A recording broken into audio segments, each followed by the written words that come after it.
Hello and welcome back to the channel. तर आज आपण बनवणार आहोत मटर आणि बटाट्याची भाजी.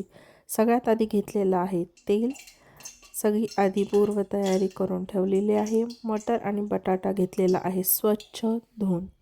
कढईत गेलेला आहे तेल, मोहरी चांगले तडतडू द्यायचे, म्हणजे त्यांना चांगला डान्स करू द्यायचा.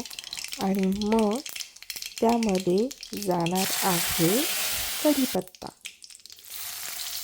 लसूण चांगला फ्राय करून घ्यायचं. मग गेलेलं आहे हिंग. हे बेसिकचे मसाले चांगले तडतडले की त्यामध्ये घालायचा आहे बारीक चिरलेला कांदा. त्यानंतर मीठ, चवीनुसार, टोमॅटो आणि मग लाल तिखट, धण्याची पावडर, हळद आणि घरी बनवलेला मसाला. फ्राय झाल्यानंतर ॲड करायचे आहेत मटर आणि बटाटा. शिजवल्यानंतर होणार आहे रेडी. Thank you for watching.